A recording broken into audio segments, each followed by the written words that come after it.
lembut dan penyayang, dan aku mengasihi Dia. Kasih-Nya besar, agung dan mulia, cara Tuhan mengasihiku.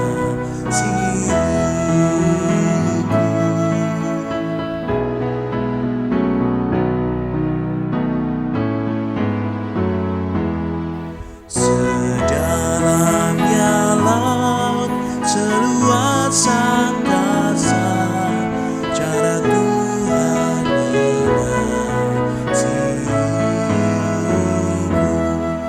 Seharum kembang yang tetap semerbak, cara Tuhan mengasihiku.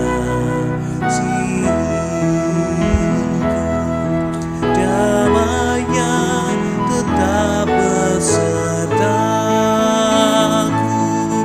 dan surgalah pengharapanku. Hidupku tentram, ku nikmati penuh, cara Tuhan mengasihiku.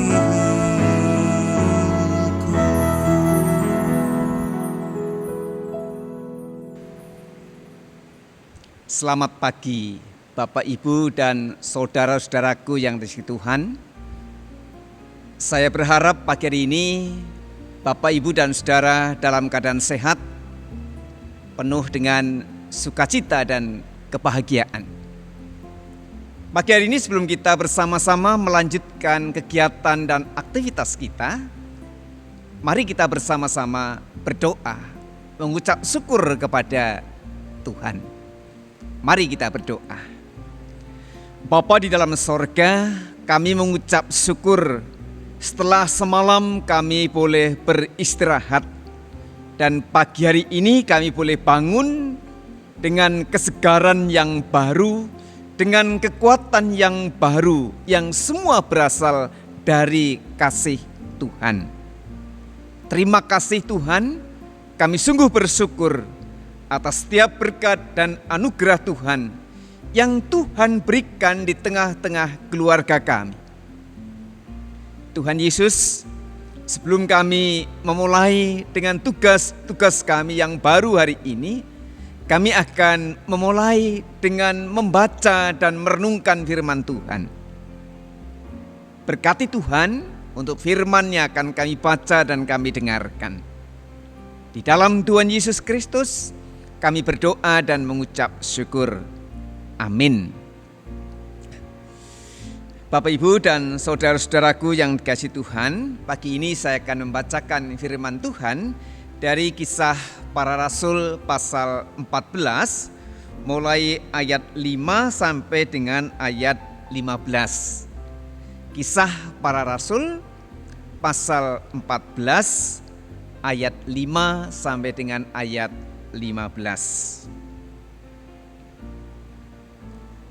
Maka mulailah orang-orang yang tidak mengenal Allah dan orang-orang Yahudi bersama-sama dengan pemimpin-pemimpin mereka menimbulkan suatu gerakan untuk menyiksa dan melempari kedua rasul itu dengan batu.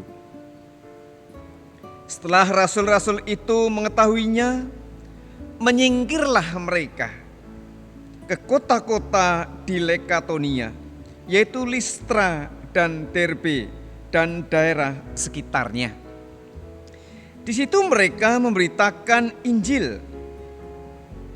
Di Listra ada seorang yang duduk saja karena lemah kakinya dan lumpuh sejak ia dilahirkan dan belum pernah dapat berjalan. Ia duduk mendengarkan ketika Paulus berbicara, dan Paulus menatap dia dan melihat bahwa ia beriman dan dapat disembuhkan. Lalu kata Paulus dengan suara nyaring, "Berdirilah teguh di atas kakimu." dan orang itu melonjak berdiri, lalu berjalan kian kemari. Ketika orang banyak melihat apa yang telah diperbuat Paulus, mereka itu berseru dalam bahasa Likaonia, "Dewa-dewa telah turun ke tengah-tengah kita dalam rupa manusia." Barnabas mereka sebut Zeus, dan Paulus mereka sebut Hermes, karena ia yang berbicara. Maka datanglah imam dewa Zeus yang kuilnya terletak di luar kota, membawa lembu-lembu jantan dan karangan-karangan bunga ke pintu gerbang kota untuk mempersembahkan korban bersama-sama dengan orang banyak kepada rasul-rasul itu. Mendengar itu Barnabas dan Paulus mengoyakkan pakaian mereka, lalu terjun ke tengah-tengah orang banyak itu sambil berseru, "Hai kamu sekalian, mengapa kamu berbuat demikian? Kami ini adalah manusia biasa, sama seperti kamu. Kami ada di sini untuk memberitakan Injil kepada kamu, supaya kamu meninggalkan perbuatan sia-sia dan berbalik kepada Allah yang hidup, yang telah menjadikan langit dan bumi, laut dan segala isinya." Bapak, Ibu, dan saudara-saudara yang dikasihi Tuhan, kita sebagai warga jemaat, sebagai umat Tuhan, bukan hanya bekerja, tetapi kita juga melakukan sebuah pelayanan, sebuah pekerjaan sosial kepada sesama kita, di mana dalam pelayanan di gereja ataupun pekerjaan sosial tersebut tidak ada target untuk memperoleh sesuatu. Karena apa?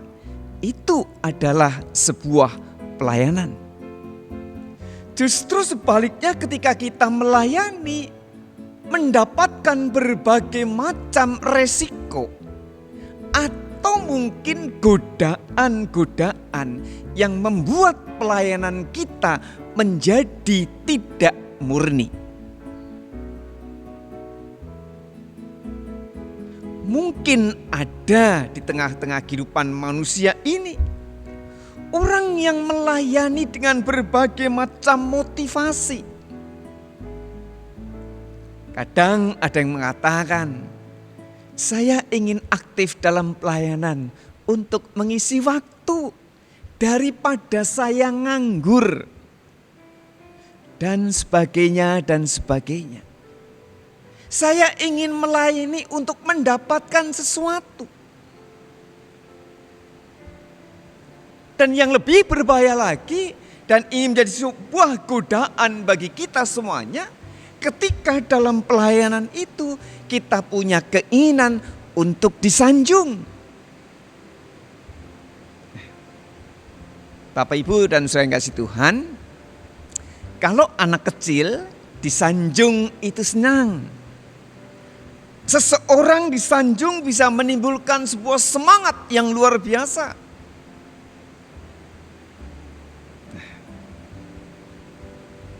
Tetapi apakah kita di dalam pelayanan pekerjaan kita hanya ingin mendapatkan pujian, sanjungan, atau yang lain? Bacaan kita pagi ini menjelaskan bagaimana Paulus dan Barnabas ketika melayani, pertama-tama bukan sanjungan, justru akan dilempari batu, akan memperoleh sebuah penderitaan dan penghinaan. Tetapi Paulus dan Barnabas punya motivasi yang kuat. Dimanapun saya berada, saya akan memberitakan Injil. Mereka berdua memang kemudian menyingkir. Dan di Listra, saudara-saudara, Paulus dan Barnabas melakukan sebuah pelayanan yang nyata sekali ketika dia memberitakan Injil. Ada orang yang duduk, tidak dapat bergerak, tidak dapat berjalan. Karena apa? Lumpuh. Dan dia lumpuh, sejak kecil dia tidak bisa berjalan. Mereka berdua melihat orang yang lumpuh ini butuh pertolongan. Mereka melihat orang yang lumpuh ini punya iman, percaya pada Tuhan. Mereka berdua tidak melihat, tidak bertanya anaknya siapa, tidak bertanya latar belakangnya apa, sukunya apa. Tetapi mereka berdua melihat mereka punya iman. Maka disembuhkan. Bangunlah dan berjalanlah. Ini satu mujizat yang berikan Tuhan kepada Paulus dan Barnabas. Satu berkat Tuhan yang diberikan kepada mereka berdua. Karena apa? Mereka melayani dengan sebuah ketulusan.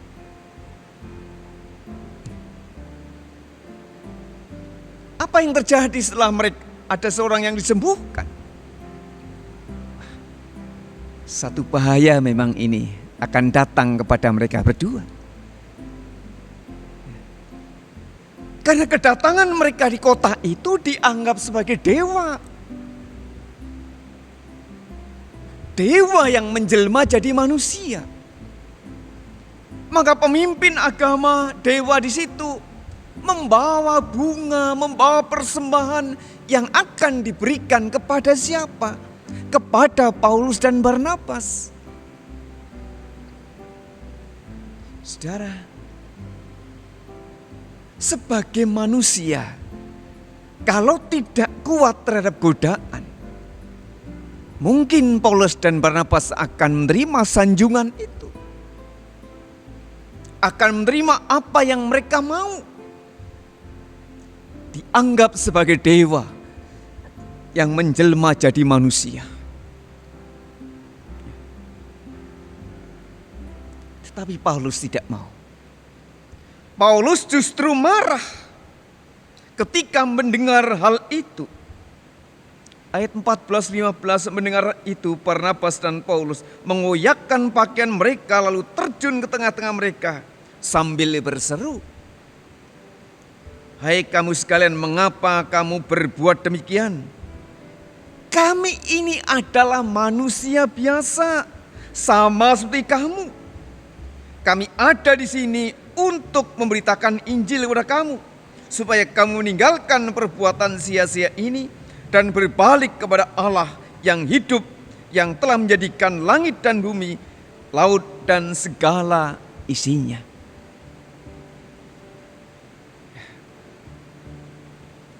Ada satu pelajaran penting bagi kita semuanya. Dengan tegas, Paulus menolak pujian dan sanjungan, bahkan dianggap sebagai dewa yang menjelma jadi manusia. Dalam pelayanan Bapak Ibu, pasti ada yang memuji, pasti ada yang menyanjung. Dari pengalaman Paulus dan Barnabas, mari kita belajar. Di dalam pelayanan, dalam pekerjaan di mana saja, kita supaya menjadi orang yang rendah hati. Jangan sampai jatuh pada sanjungan atau pujian. Yang kedua, jujur, saudara-saudara. Jujur itu sesuatu yang sangat penting. Di dalam pelayanan, di dalam pekerjaan, aktivitas apapun juga, butuh apa yang namanya kejujuran. Dan juga ketulusan, sukacita, sederhana, dan belajar untuk tidak sombong.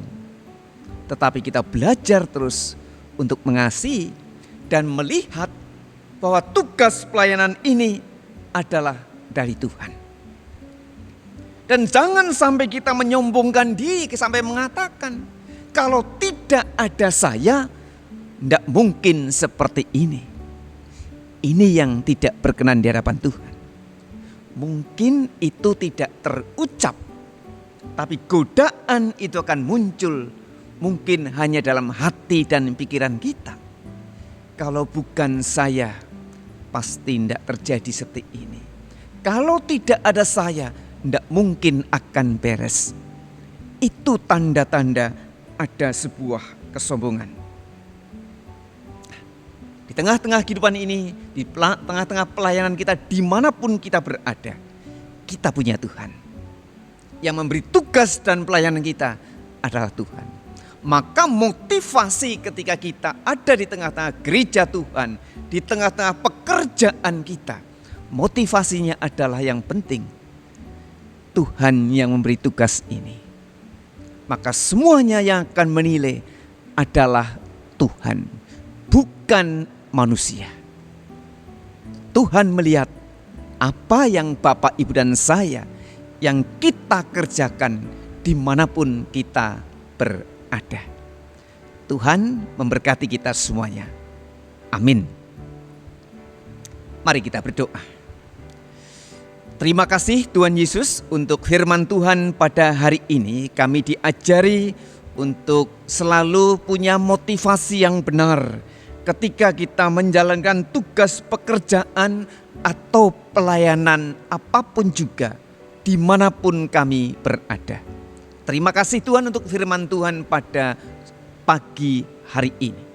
Selanjutnya saya juga mohon berkat pimpinan Tuhan agar semua kegiatan pekerjaan yang akan kami lakukan hari ini benar-benar dapat menghasilkan sesuatu yang bermanfaat bagi sesama kami, bagi diri kami, dan akhirnya dapat menimbulkan sebuah kemauan untuk ikut ambil bagian di dalam pelayanan. Berkati Tuhan setiap kegiatan kami. Kami mohon berkat Tuhan secara khusus untuk masyarakat, bangsa, dan negara kami Indonesia. Kiranya Tuhan selalu campur tangan dalam kehidupan para pemimpin kami, agar di tengah-tengah masyarakat kami selalu ada sukacita, damai, dan sejahtera. Terima kasih Tuhan, jikalau ada saudara kami yang hari ini masih sakit, dirawat di rumah sakit maupun di rumah, kami mohonkan berkat hanya kepada Tuhan. Terima kasih Tuhan, di dalam nama Tuhan Yesus Kristus kami berdoa dan mengucap syukur. Amin. Terima kasih Bapak, Ibu, dan saudaraku yang kasih Tuhan. Selamat pagi, Tuhan memberkati kita semua. Amin.